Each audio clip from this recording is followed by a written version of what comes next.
Two, one.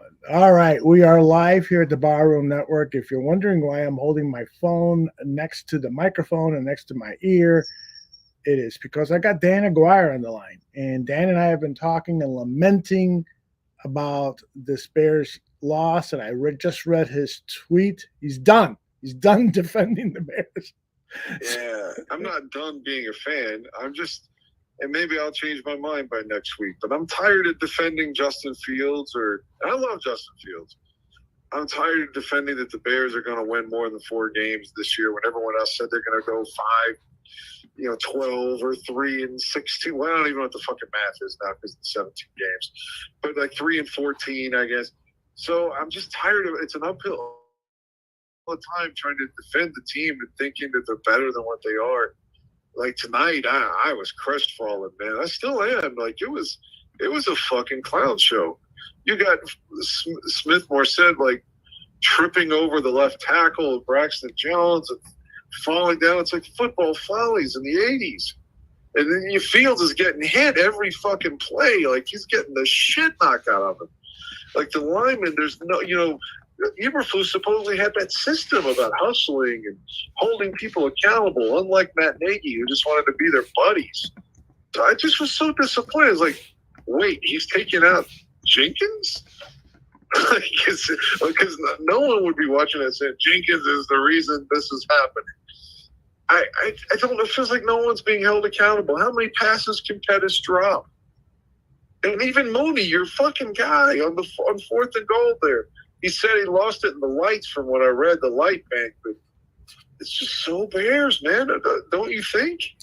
I do. I agree with you on many points. But again, this is what you and I were debating early in the season when you were rightly asking, why not us? Why not us? Why can't we make the playoffs? And I was saying, damn, man, this is a fucking rebuilding year. This is a lot of different players. And on our earlier show that just finished about 20 minutes ago or an hour ago, whatever it was, Bear Football, Danny Shimon said it so perfectly. He said, this is a rebuilding year, guys. What the fuck did you eating swear, but what the fuck did you guys expect? I expected Robert Quinn to still get 8 to 10 sacks. Yeah, I expected that too. He got 18 last year. Yeah, 18 and a half. He breaks Richard Dent's record, and he's absolutely invisible. Like, at least 2 years ago, we know he was going through a divorce and he was depressed. And we know that Eddie Jackson said the same thing. He was like, his lady was having miscarriages and things that we didn't know about that were really hampering his ability to play, which maybe that's not all entirely true, but that's got to impact you a little bit. Like, I don't know what Robert Quinn's excuse is now. Why is it 99 showing up? You figure, he's going to benefit from Quinn having 18 and a half sacks, and he played well last year. Mm-hmm. And I thought the secondary is going to be better. I just felt like the defense was going to improve. And it looked like that Poles would be the guy to slowly but surely build the line. And I just felt like, give Fields a little bit of protection and he's going to be better. And you got running backs, 2 running backs that are dynamic, at least for very dependable. Like, why can't you win with all of that? It's like everything is going wrong at the same time. Everyone's dropping passes. You got our 3rd round pick is blown 2 games now, lost 2 games. He's been active 3 games, and he's lost 2 of them single-handedly. I can't remember that ever happening before. Like, if we go back and what about Johnny Bailey? Did he ever fumble it? I can't think of anyone that single-handedly lost the game 2 of the first 3 times he was a Bear. Can you? I can't either, but I got it. I want to go back to the point that you just mentioned, and Ryan233 just said in the chat, guys, he's asking, why isn't Poles being called out for putting together a cheap roster? And I just have to say it again, and I'm going to continue to say it over and over. He chose the option. There's different ways to build a team. He chose the approach of blowing it all up, getting rid of your best defensive player, at least in the eyes of many, Khalil Mack. He said, you're going to fucking just empty out Hallis Hall and just start over. That's I like that because you got Brisker, though. I like that.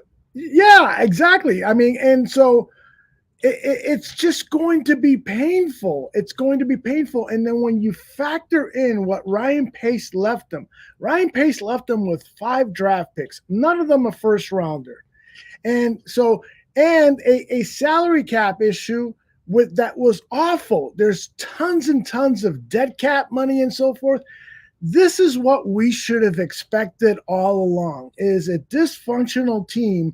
And I truly believe it is not because of the coaching staff. It is because Ryan Poles did not have the assets to acquire the talent necessary. Now, we can nitpick. Jay Sanders says George Pickens was there. Yeah, George Pickens was there. But the evaluation was when Eberflus, Ryan Poles, and the coaches all looked at film together, they said, you know what? This fucking secondary sucks. And we hired a defensive coach who says we can start to win faster if we allow 0 points. And it's a passing league now, so you need safeties, you need corners, and so we've needed a safety since Mike Brown. No, so, yeah. Well, since Adrian Amos, Eddie Jackson and Adrian Amos were a good combo, don't you think? Yeah, that's actually another point I wanted to say real quick, and I want to attribute this to Sanjin Jovanovic or Sonny. He came at me the other day, and he's like, maybe we all are wrong about hating Ryan Pace. Because maybe Ryan Pace actually built the Super Bowl team in 2018, and he just had the ultimate sin of missing on Trubisky. And it's like he built that team from 15 on, so that defense was Super Bowl ready, and we don't give him credit for that. And still, even missing on Mitch, if Parkey makes the field goal, maybe we still go to the Super Bowl. He's like, so maybe Ryan Pace built the Super Bowl team, and we just don't give him credit for that. I think Sanjan is making a good point there, and I think Jay Sanders says, Poles chose the defense over Justin Fields. Bears always stiff the offense. I get that, but I just believe that Ryan Poles now in 2023, when he has the assets of a first-round draft pick, a second-round pick, a third, a fourth, a fifth, and a sixth, and tons and tons of cap space, I believe he's going to start to make some decisions. I'm not here proclaiming that they're going to be a playoff team next season. That has to be seen. But I do think that if I was the general manager, I would take a similar approach. Would I have taken a different draft pick here or there? Probably. But I would take the same approach, blow it up. We've all been saying, blow it up. Dan, today you were saying. 21. I'm sorry? Been blown up in 21 after the Saints playoff loss. Yes. That was a McCaskey, Ted Phillips mistake. They should have fucking fired Ryan Pace then. And then you're going to draft a quarterback. So at the same time, you bring in a new general manager. He picks his quarterback, and you bring in a coach who agrees with that quarterback. It's all fucking, a marriage by assignment, and that's not a good way to run a team, an organization. I agree. I want to give Fields credit for everyone's going to kick him in the balls, and I'm not going to defend that. I'm not fighting up the uphill battle against the current. And he's going to take his lumps, and I can't be his fucking his BFF on this anymore. But I think I read on Twitter briefly that he was wearing some kind of harness for his shoulder in the second half. Mm-hmm. He was taking massive shots. And at the end of the game, he still put us in a position with that run. You can say, oh, he's a running quarterback. That's all he does. And maybe that's true because maybe he's not completing enough passes, although he looked great in Minnesota. But, man, he still did enough to win that game tonight. It's not his fault that Velus Jones fumbled the punt return at the 5-yard line or wherever it was. And then he scrambles despite being hurt, despite having an injured shoulder, and still puts us at, first and goal with a chance to win the game. And God, if he had just made the throw in the first quarter, we probably won the game. The overthrow to the tight end there. And then what if Khalil Herbert gets in? It's just the game was – I thought the Giants game was maddening. This is the worst loss I've seen in a long time. But Washington is real. I mean, Ron Rivera is probably going to get fired. Oh, yeah. I mean, Ron Rivera would have been fired if the Bears would have won that game. There's no doubt in my mind because I did all the research for this game and we had on a great guest on the Buffon 55 show. He predicted the Bears were going to win because things in Washington were just so dismal. He Rivera would have been gone, and then with all the Dan Snyder turmoil, he would have He probably would probably want to be gone yeah, well, exactly, to but get away from this stuff. He's supposedly blackmailing the league now. yeah, yeah, how about it saying that he's got a lot of dirt on Goodell and other owners? That's a fucking podcast we got to devote 2 hours to. He's the new Al Davis.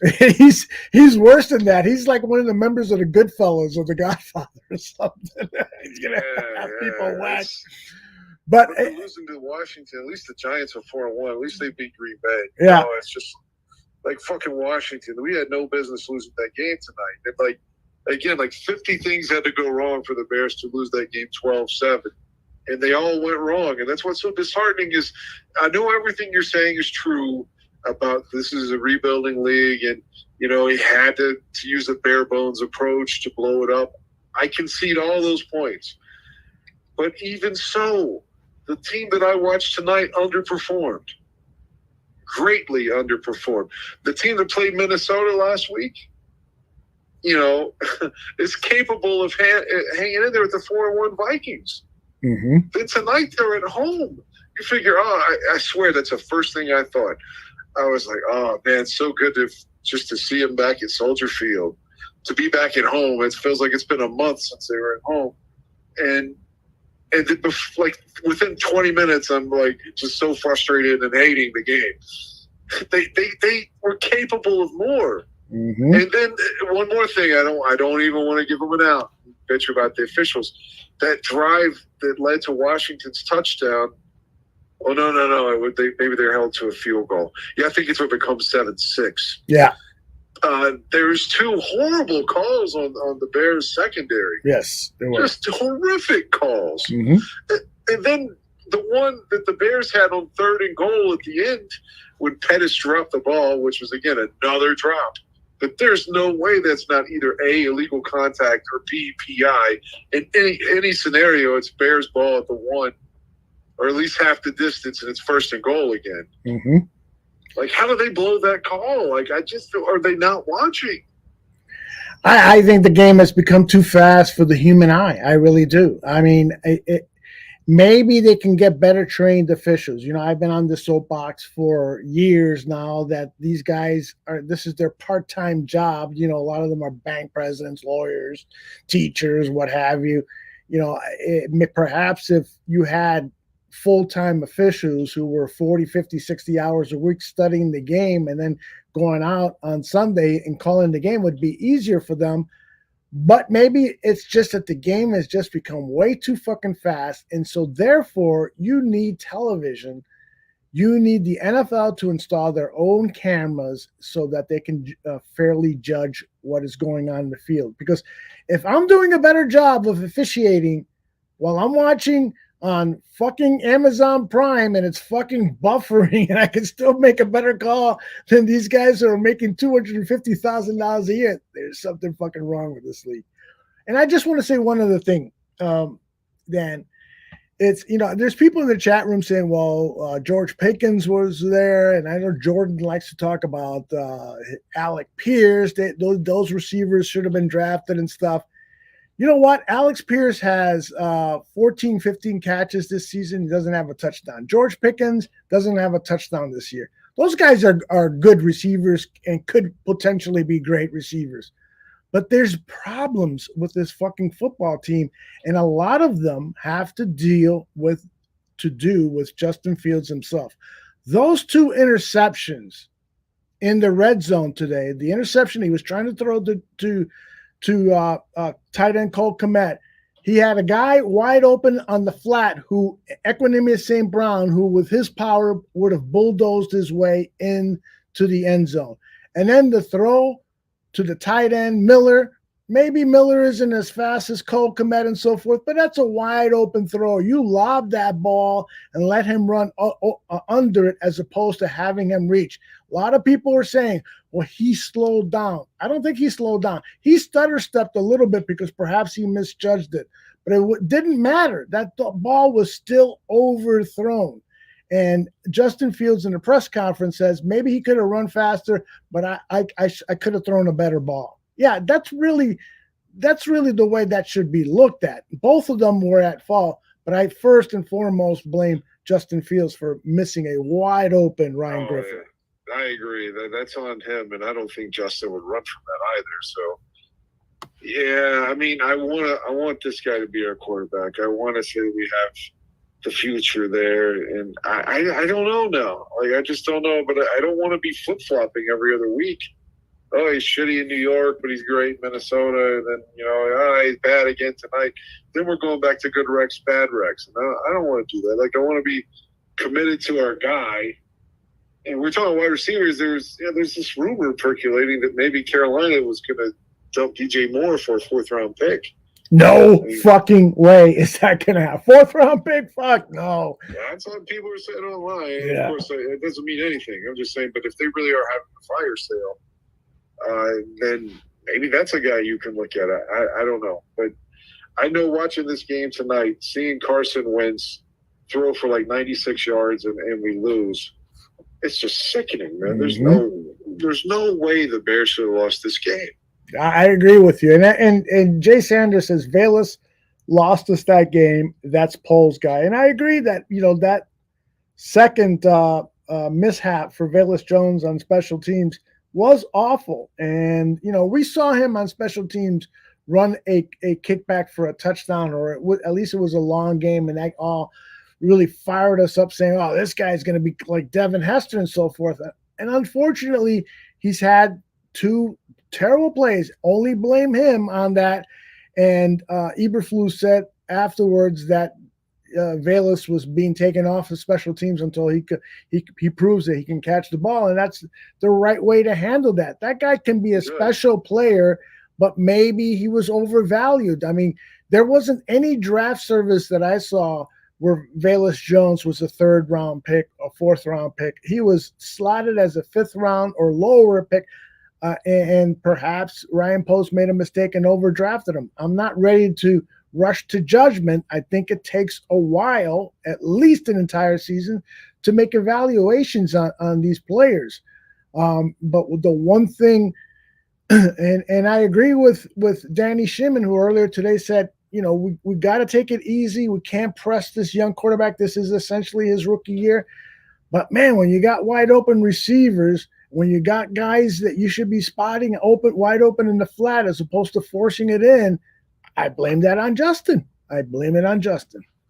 Well, I agree, but he did show, at least in Minnesota, what he's made of. Like, he gave you enough to where you can have hope that he's going to figure it out. Like, he was just on fire in Minnesota and in Pittsburgh last season. Mm-hmm. So he's had signs to where you say, okay, this guy really is skilled, and to overcome all those shots he was taking. Oh my God. I mean, every play, it's just like, what are these guys doing? That's why I was losing my mind with Mustafa, and then I'm like, every play, I'm like, I thought Lucas Patrick was a good signing, and every fucking play I see of Lucas Patrick, he's awful. And Sam Mustafa, they're just struggling beyond struggling. And then tonight you put Braxton Jones on top of it. I mean, it was like he was just getting steamrolled all night. I like Braxton Jones. Washington has an incredible defensive line, and they were without their best defensive rusher, Chase, whatever his last name is. But so, it was going to be a tough game from the start. And so Braxton Jones had a really, really tough game. I hate to see that, but he's getting the snaps, and hopefully by the end of the year, we can all say, yeah, we got our tackles. Braxton Jones is our left tackle, and Larry Borum is our right tackle. And I know you hate Larry Borum, but he has done some good things, and he's looked bad at times. But we need those guys to work out, because if we have to redraft for that position, we have to find tackles. We have to find the left guard. We have to find the center. We have to find the wide receiver. We have to find the center. I mean, this rebuild could take 3-4 fucking years. By that time, we can't deal with Mustafa. Both of us will die mm-hmm. if Sam Mustafa. Either Olin will beat our ass for criticizing him, or his play will be so bad it'll stress us out. We will have like congestive heart failure. Yeah, Leo Factor makes a good point. One of the things to be concerned about is Andrew Janocko. He's Fields' current quarterback coach. And Janocko worked with Mund in Minnesota last season. And before that, Janocko was an offensive line coach for 2 years. So we have to ask the question, is this the best that Poles and Eberflus could have found for Fields to develop? A guy who doesn't have a resume that you say, holy fuck, this guy is awesome. They haven't allowed him to talk to the media. We don't know who the fuck this guy is. And so is he creating more damage than helping Fields? It's a viable, justified question, Factor. I agree with that assessment as well. Not to change the subject, but did you see the Charles Leno video? No. Oh, God. Uh-oh. What happened? The Commanders shared a video of Charles Leno tearing up a bear. Oh, really? Yeah, he was just tearing a bear to shreds. And when he came into Soldier Field tonight, he had a jacket where he had the George S. Hallis, like the emblem, like, that's on the side of the jersey. Yeah. Where the initials are. Mm-hmm. He had that like torn up and put inside of his suit jacket. Well, that doesn't sound good. That's disrespectful. Yeah, but he was like brazen about it, is what I'm saying. Like, I was like, God, like this dude's, the bear stuck with him longer than anybody else would, And I like him. I like him. I thought the fans treated him unfairly. There's a really, really good article. I'll send it to you, Dan. Brad Biggs wrote about Justin Fields and pointed out stuff that we as fans forget. That guy had 5 offensive line coaches during his tenure here. He had like 20 different left guards playing next to him. You know how fucking hard that is for a player? Now, I'm not excusing some of the poor plays when he gets bowled over by a defensive back on a blitz and some of his mistakes. And he admittedly had a poor season in 2020 or was it 2019? Yeah, 19, he was brutal with penalties. Right. But he, and this wasn't in the article. He had just got married, just had a kid, and having been a manager of people in a corporate environment, those are things you got to think about when you're making evaluations on people. You want them to show up to work and you want them to perform at a high level, but when somebody isn't, you start to wonder, okay, well, what's going on in their personal life and stuff like that. And then Leno bounced back. His final year here in Chicago, he played fairly well, but when he saw Braxton Jones and Tevin Jenkins drafted, he knew he was going to go out. And in the article, he says that he called Hallis Hall and said, "Hey, what's going on? Am I going to be around here, Ryan Pace?" And Ryan Pace says, "Don't worry, you're going to be fine." The very next day, they dropped him. Wow. Is that something? I mean, I know it's a business, but damn. It's awful. I mean, to tell somebody, yeah, everything's fine. The very next day, it's fucked up, man. Hey, well, to veer off this just for a minute, mm-hmm. if things go well, the cat's out of the bag, so to speak, we're supposed to have Thomas Jones back on the network Monday, right? That's right.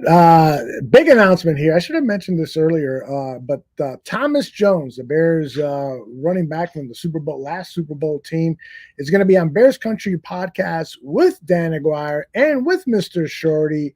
And that is going to be a show you just can't miss. What are you going to ask him first, brother? That's what I was going to say. I've got I want to pitch this at you. I've got one is like something I've really wanted to know for years, but one, I want to bring it full circle here.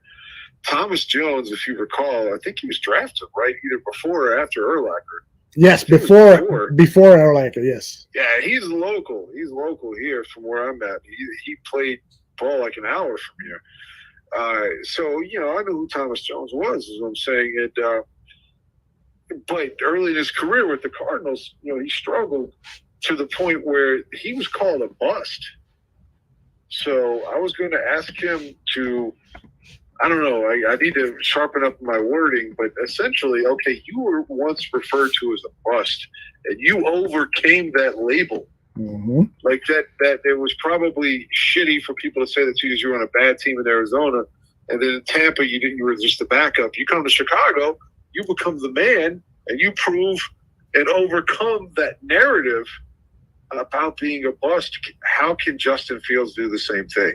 Ooh, I like that question. So that's why I wanted to get Thomas's opinion on Fields if he saw it, if he has seen it. But the question I really want to ask him, and like I was begging Phil to ask him the 2 times he was on before. Mm-hmm. I've always thought, in my opinion, and I loved Rex Grossman, I did. But in the second half of that game, when it's raining and it's clear that he's ineffective, he can't throw the ball, and they're putting 8 men in the box on Thomas, what if we go to Greasy there? Do the Bears win? Yeah, and I've always told you I don't think would have been a good idea, but what the fuck do I know? It's going to be great to get his opinion on that. Yeah, I really do want to hear what he's got to say about that. And like I said, I don't want to overstep like my time on it, and the other Dan has to get his time, and we got to talk about the TV show and the movie or whatever. So like, I know we can't ask 100 questions, but I really would like to bring it full circle with Justin Fields, and I want to ask him about the Super Bowl. So we'll see how that goes. But well, he's committed to 30 minutes, and generally when we get a commitment from a player or a former player, they'll say 15 minutes. It turns out to be 45 minutes. They say 30 minutes. He likes to talk too. Yes, exactly. You'll ask him a question, he'll give you an elaborate response, and so he's great. So he's committed to 30 minutes. Again, this is on Bears Country Podcast this upcoming Monday night at 7 p.m. Central here in Chicago. And he's committed for 30 minutes, but I wouldn't at all be surprised that he'll have so much fun talking to you and Mr. Shorty that he'll stick around for an hour. So can't wait for that, Dan. Dan, I know you're at home. I know that you're in bed right now. So I have to ask you, what are you wearing? I'm just in my drawers, man. On that note, we'll turn off this broadcast, this special impromptu broadcast, so that Dan and I can have sex talk. Last thing, though, for real, though, how disappointing. Think about it. If Mooney doesn't bobble the ball, they're going to say that's a score. Yeah. And we win. Yes, We're sir. going to win. That's right. It's just, fuck, they just say it's a game of inches, but man, I don't know if it's ever been so harshly reiterated to me that it's a game of inches. Like, it's so. I'm telling you, if I live to be 50 years old, I'm going to be talking about this game tonight. See, but here's the thing, Dan. You know how we start our show on Tuesday nights, Dan and Aldo Bay Their Souls. We start it with one of my lines is, they won, but I'm going to be miserable all week because they sucked. And so that's the problem. Every game they win this year or even come close to winning, I'm just going to say they sucked. And so I'm accepting that. I'm accepting the fact that this is a rebuild. And with that rebuild is going to come very, very painful performances like we saw tonight. Well, they haven't had a good win in 4 years. Oh my God! Yeah, like when they were beating up the Rams and the Vikings on prime time. What was the last good win? Would you say that Packers win when we clinched the division? Yep, you were at that game too, right? I was at that game. Yeah, that's amazing. Like you see, the Bears actually beat Green Bay and win a division title out of it. Like, yeah, and that's the day that Khalil Mack had the sack from like behind, like the backwards sack. Mm-hmm. And then, Trubisky's throwing touchdowns to Trey Burton. But before the game's over, Eddie Jackson's hurt and isn't the same again for 4 years. Trey Burton was too afraid or some shit to play in the playoff game. It would be cut.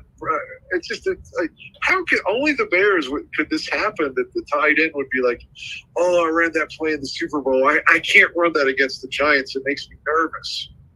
It's unbelievable. Remember they tried to get him to run the Philly special, and Cohen had to I do remember. I remember. He had some kind of anxiety disorder, and when he thought about that play and replicating that play with the Bears, all of a sudden he couldn't do it. And they couldn't even play in the playoff game against the Eagles. Mysteriously, on Friday or Saturday before the game, all of a sudden comes down with this mystery pain. Now, I have suffered from panic attacks, and sometimes you have physical ailments as a result of the stress and the anxiety and so forth.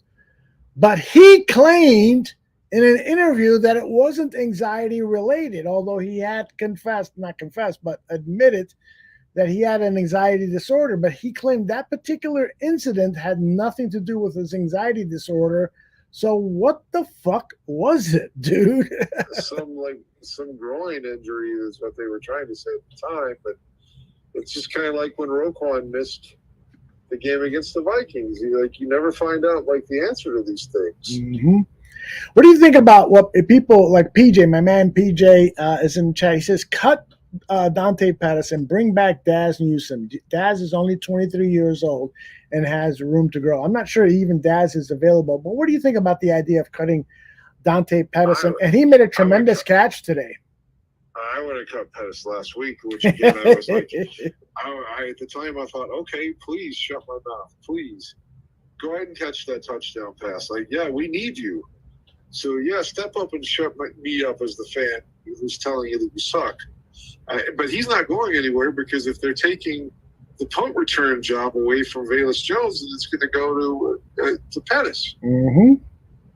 And maybe that's a good thing. Maybe that's where you stick him there and then he can be effective and earn his keep. I don't know, but it's just a shame that N'Keal Harry was there today, and they're like, he's a healthy scratch. No, see, that's the thing, though. He's not ready to play.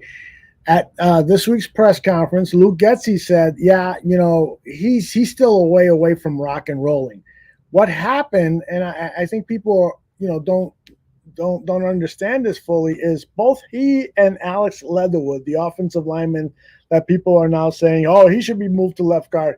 Both of those guys have been activated, and they have 21 days to decide whether they will be eligible to play anytime the rest of the season, or after those 21 days, they make the decision they're not, or that they're in.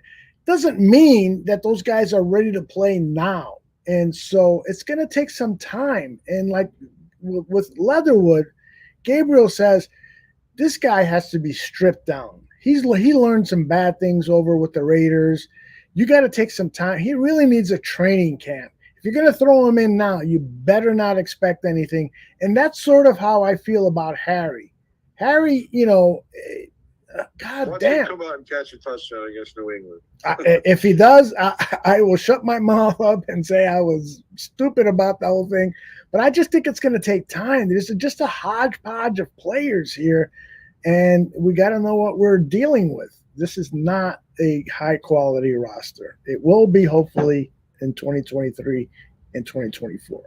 Even if Ryan Pohl is like, I don't know about Justin, just seeing him take these hits, I mean, he's your draft pick whether you were here or not. I mean, this is, for all intents and purposes, this is the guy you want to succeed. Mm-hmm. It's got to make you feel fucking sick just watching this every other drop back. Yeah. Even when he gets the pass off, he's still hitting the ground. It's getting harder and harder to watch every week. He's getting up slower and slower. His facial expressions are worse and worse. It's starting to take its toll. So hopefully with this mini bye, he'll come back, better, and he's got to make some quicker decisions with this football. He's partly to blame for some of this stuff. Now, the offensive line, of course, is mostly to blame, but he's partly to blame too. I just hope, I want him to succeed. Bottom line, as I've learned over the years, the team is more important than the individual player. And I've been guilty of just like, no, Jay's got to win. Jay's got to be our quarterback, because it's the same thing now. Like, What if for some reason Justin goes down and then you bring Trevor Simeon in and he starts balling like Josh McCown did? They're going to be like, see, it's Justin's fault. Right. Yeah. Like, I don't want that to be the narrative either. Like, I want the Bears to win either way, even if it means Simeon's playing. But fuck, I don't want it to be like, oh, well, see, Fields was he's the determining factor of everything that was going wrong. Mm-hmm. And these narratives, he has to hear them. Oh, fucking A. Fucking A. That guy's got pride, man. And he's thinking like, fuck, if I had some help, man, maybe if you don't hit the fucking dirt every other play, maybe I can make some more plays here. The dude's giving us all he's got, man. He's running his ass off. I know he's not throwing for enough yardage, but I think he's giving us his best, and I hope he's got more in there, but it's hard not to root for him, is what I'm saying. He's giving us all he has. My man Nomad says, think about how we have lost each game and whether or not we had an opportunity to win. There's substance there, but we have to learn how to close the deal. Words exactly as Justin Fields said towards the end of his press conference, because he was asked, what's the deal? And he says, we just got to learn how to close it. We got to learn how to close it. And, unfortunately, they got themselves into a position where this game was close and it should have never, the Bears should have been up 14-0. They should have buried this team. I predicted to Dan that the Bears were going to win some big ass score, like 31-20 or something like that. Well, the Bears should have scored those 31 points. Washington should have never scored any. We saw that this Bear defense did a really nice job against this Washington team, and this game was made for a big ass whooping, but this team is still a baby. It's still wobbling as it walks. Got away with one though. Remember, their receiver dropped wide open.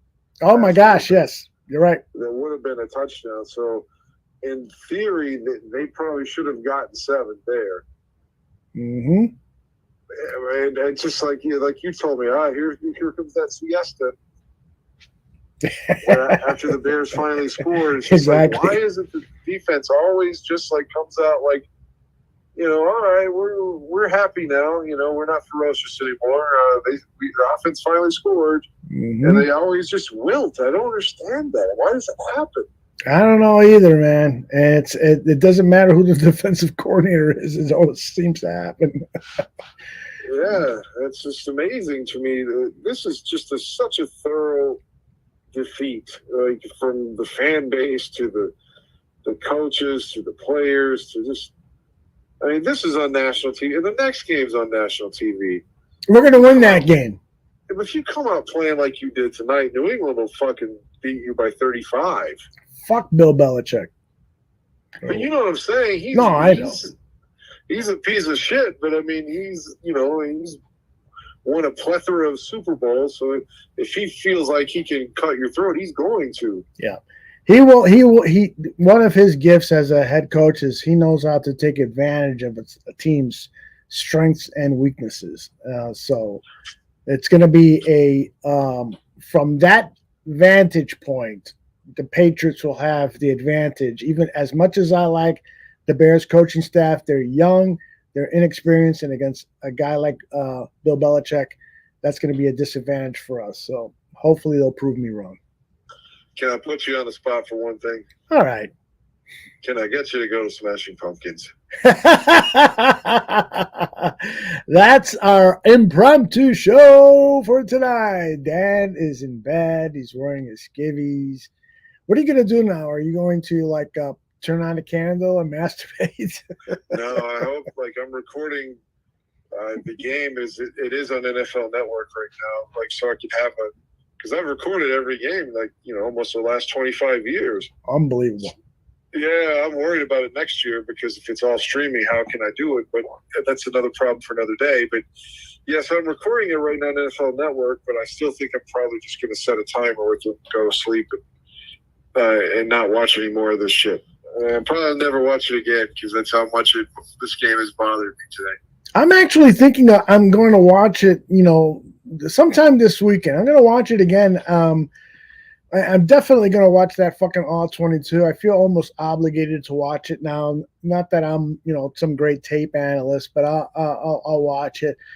Danny and Shimon and I want to do a show where we break down some of the tape and focus on Justin Fields and to see where he's progressed, where he still needs help at, because that's the big thing. You know, if you have a franchise quarterback, you can overcome a lot. And can he become that quarterback, or is he just going to become a good average quarterback? And so if that's the case, then you better invest a lot in the defense, because that's the only way you're going to win Super Bowls. But if he's capable of being a great quarterback, then yeah, you want to give him outstanding receivers and tight ends and skill players so that he can take advantage of those superior skills. But I just worry that sometimes that he's not looking at the field.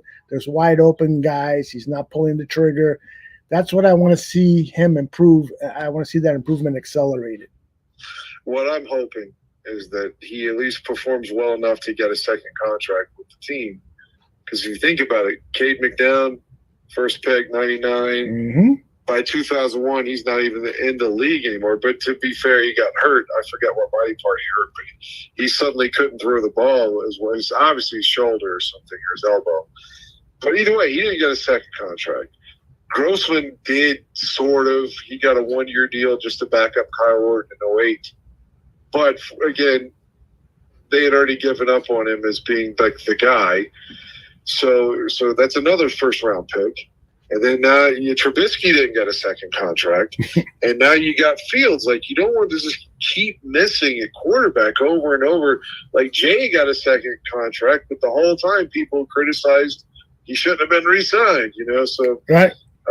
It's just like you'd like to, for once, just get a guy that you feel like, all right, we got our guy, and let's build the rest of it. Like, I wish there was some way, if I could, even if we're losing, like by the end of the year, the assessment, the narrative is that, well, Chicago got this one right with Fields. Mm-hmm.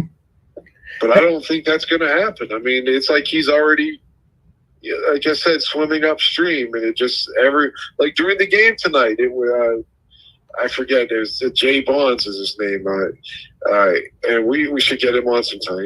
He was so pissed off tonight while watching the shit, so just like all of us. But he was saying, "Fuck, I lost my train of thought." What was I saying prior to that? I apologize. About Fields. Yeah. He was criticizing Kirk Herbstreit for, like, God, how many times can I hear? He felt like that they were purposely, like, criticizing him during the broadcast. And I can say that I got so fucking fed up, and I think you did too, with Al Michaels making points jokes. It's like, you're in your mid-80s or some shit. Like, he's got to be 80. He's got to be. Yeah. He fucking called the 1980 Olympics hockey upset over the Russians. He was at the fucking Munich games in 1932.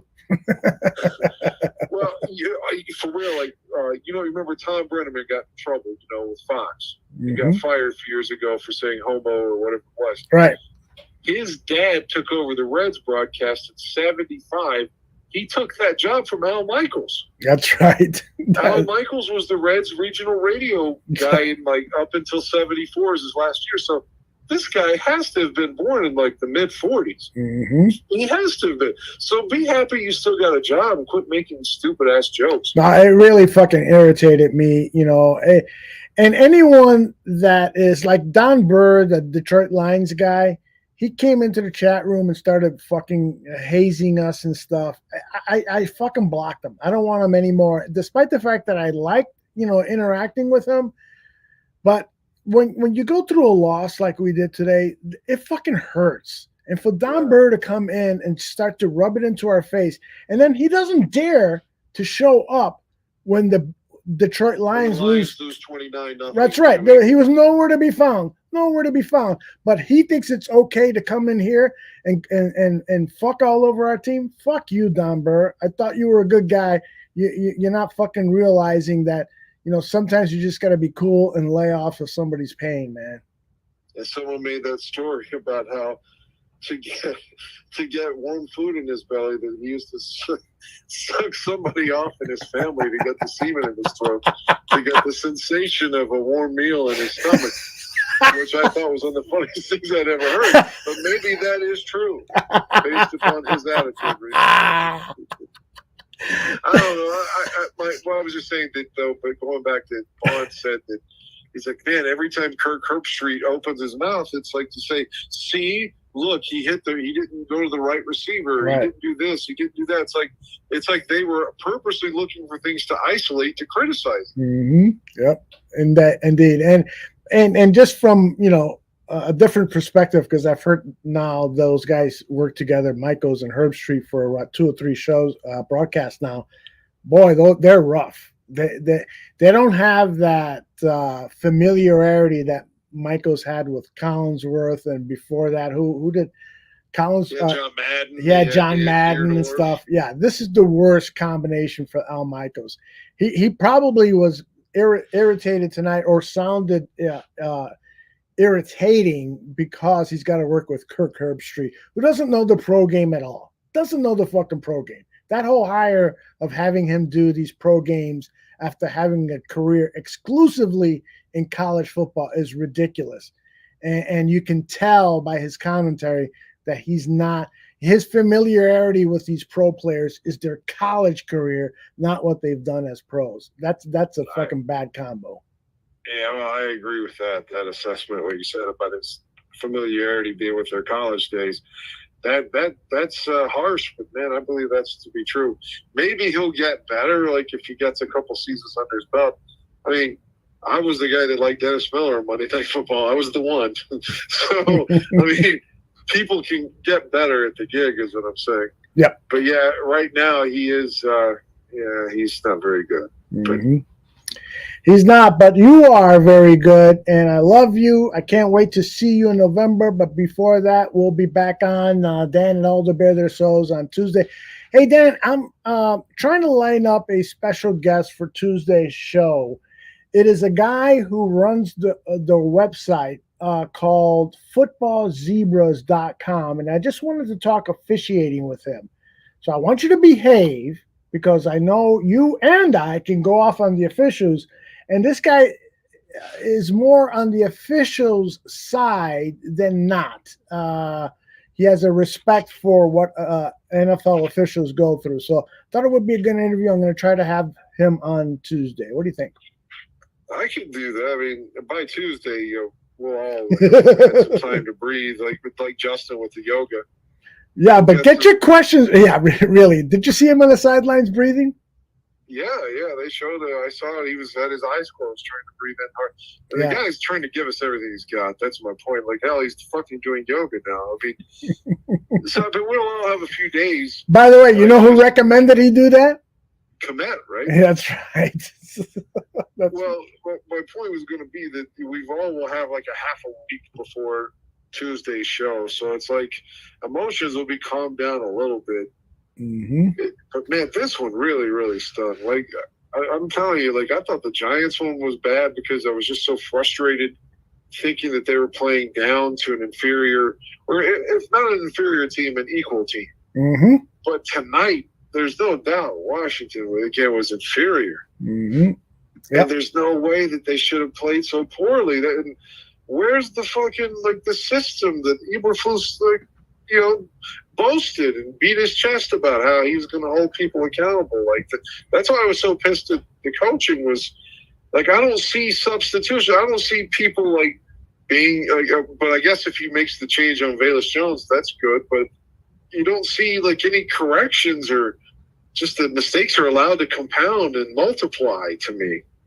Yeah, I don't quite agree with that. I do think that they're hamstrung. I think that they look at the practice tape and they say, holy shit, we don't have anybody better than Sam Mustipher. And if we move Patrick to that position, we don't have anybody good. I mean, we saw it today. Schofield is brought in as a substitute for Tevin Jenkins at right guard, and then he's moved over to left guard when Patrick is hurt. That's who our guard is, our backup guard is. And so that's a fucking terrible. Schofield may be better than Lucas Patrick at this point. I don't know what's going on with him, but he's not giving us anything. I don't know if it's the cast in his hand. That's or I don't know. He was overvalued. I don't know if maybe all he can do is play center. Maybe that's the thing. Maybe he's just the center. That's where he plays his best, and he can't play the guard position. I've seen that happen with guys. And so if that's the case, then the Bears have to bite the bullet, move him to center, and then figure out some way to plug in that left guard position. And hopefully it's not Schofield. Oh, my God. I mean, I didn't get to evaluate what he did. He got, I think, a series at the end of the second quarter, but I don't know if he's any good or not. I know he played terrible in the preseason. Mm-hmm. But at this point, I'm willing to, listen to anybody's suggestions. Yeah. My good buddy Vinny Parisi is right now up, and he's writing an article on Velus Jones and his punt returning duties. You want to give him a quote on your thoughts on Velus Jones? Oh, man, what would be my thesis on Velus Jones? Oh, not again. Because the first one, you're like, oh, it's the dude's first game. There's got to be nerves. Put yourself in his spot. Dude's 25 and trying to tell people, no, I belong here. But then he said, I don't get hurt. And then he got hurt. And it's just but it's his first game and, nerves. And you don't want to hear that, but it's oh, okay, we'll give him that. And not again.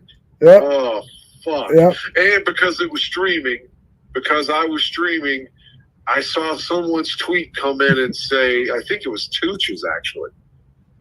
Someone said something like, Velus is struck again, or something to that effect, and I saw it before the actual play. It's just another reason why I don't want to stream, man. No, I don't blame you. Keep their fucking product on television, at least as an alternative. If I don't want to watch it on my phone. I agree. We had it on the local Fox station here. I had no problems whatsoever. So it was unbelievable to me. Not unbelievable, but I felt bad that people who had to watch it on Amazon Prime were having buffering problems, having streaming issues and so forth. It's sex.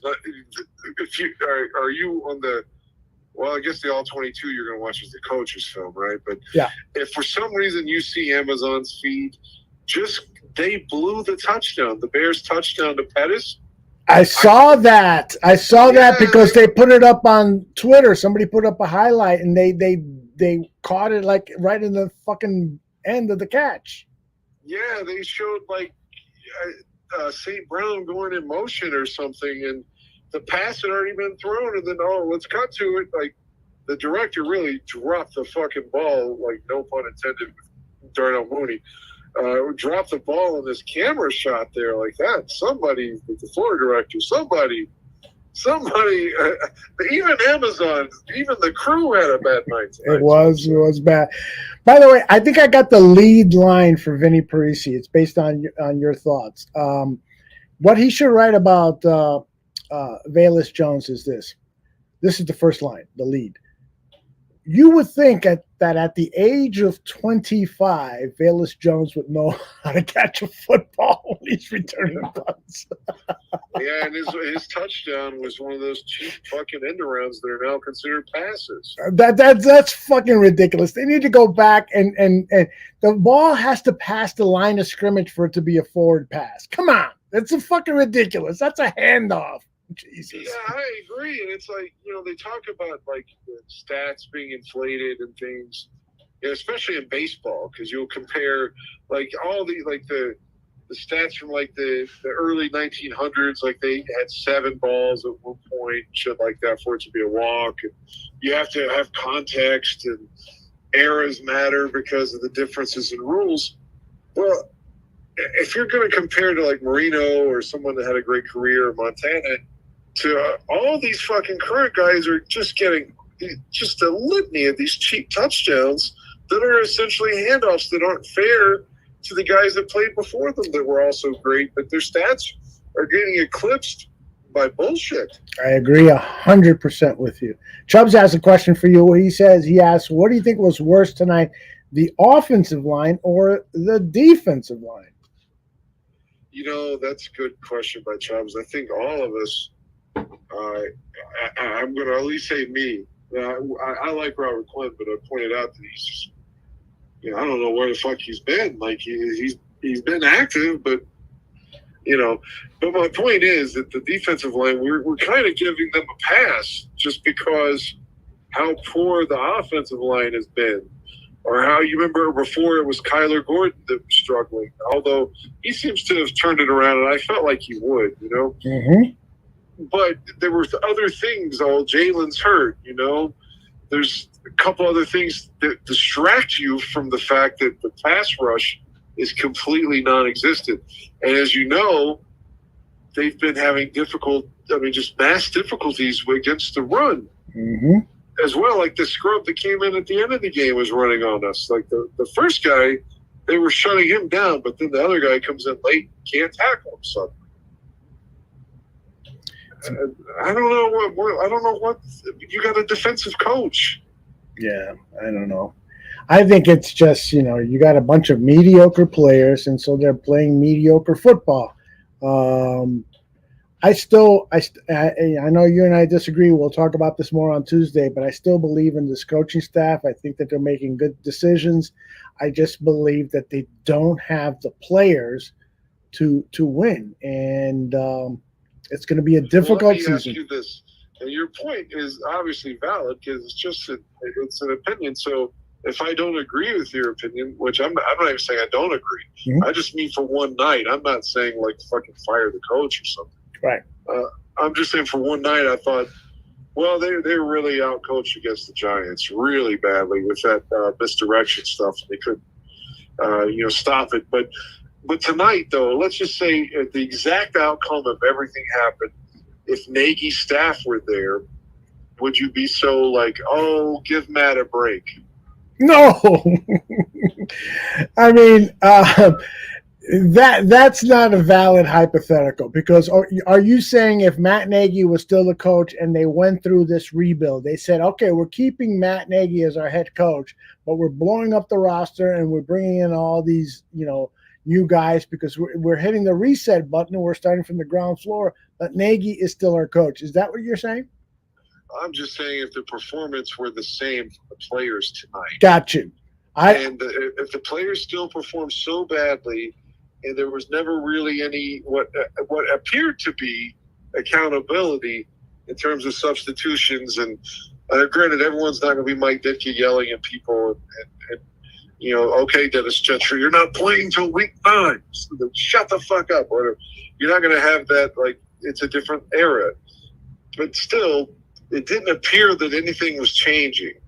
And if Nagy were the coach, we'd be all over his ass saying that, oh, he just wants to be their friends and he doesn't know how to make adjustments. I will say this. Excuse me for interrupting. I will say this. That if it was Nagy's 5th game in the NFL, I would make excuses. But if it was Nagy's 5th season in the NFL, I would say, come on, why is this guy even in Chicago right now? He should be run out of town. That's a good point. At least Eberflus can say, well, I'm learning on the fly. It's week 6. And that's true. And he is a first-year coach. And as you know, other than Fox, every person that even Mike Ditka was a first-time head coach at the time. So I don't know. I'm just, like I said, I think if I just get a long, like 8, 9, 10 hours of sleep or something, maybe I'll feel better about this. How long have you been up now, Dan? It's about 20-some hours? Oh, no, longer than that. I've been up since 2:30 on Wednesday. Jesus Christ, without any sleep. That's Eastern time, too. Like right here now, it's fuck, I can't. It just says Aldo Gandhi on my phone. I can't tell what time it is. But I think it's like, it's 2:12 a.m. where I'm at. Right. So I've been up that's another 20, at least 36, 40 hours? Yes. And it's not because of drugs or meth or something. It's just because of my work schedule. Although I did drink some energy drinks, which are bad for me, but they had me wired as shit earlier. Yeah, you got to be careful with that. It's bad for your heart. I know, it is terrible. All right, well, get some rest. And I can't wait for Monday when you and Mr. Shorty will be interviewing the great Chicago Bears running back, and he should have had a long, very, very successful career with the Bears. But, of course, the Bears organization gets rid of good players like Thomas Jones. again, Dan, Mr. Shorty, and Dan Aguirre will be interviewing Thomas Jones Monday night on the Bears Country podcast. And then it's Dan and Aldo. Well, hopefully we'll be talking to a representative from footballzebras.com and talk about officiating in the league. If not, we'll come. Oh, yeah, I got him booked for mid-November. So we're going to be talking Bo Jackson with the author of the new book on Bo Jackson, Jeff Perlman. We've had him on before. So we got some great stuff coming up. And this was an impromptu show. We'll do more of these. And I want to do a show with some of the Barflies. I want to interact with PJ and Chubbs and so many other people. So if you guys are up for it, let me know. PJ, I already got your message. You're in. You left me months ago on Facebook. So I'm going to make this happen soon. I want to talk to Barflies. And a lot more news coming up, but I will save that. It is 1:15 in Chicago, 2:15 out where Dan lives. It is time to go to bed. All right, brother? All right, man. It's been a challenging night for all of us, but let's try to sleep, be well, and start it all over again tomorrow. There you go. Take care, everybody. All right, man. Take care, Aldo. All right.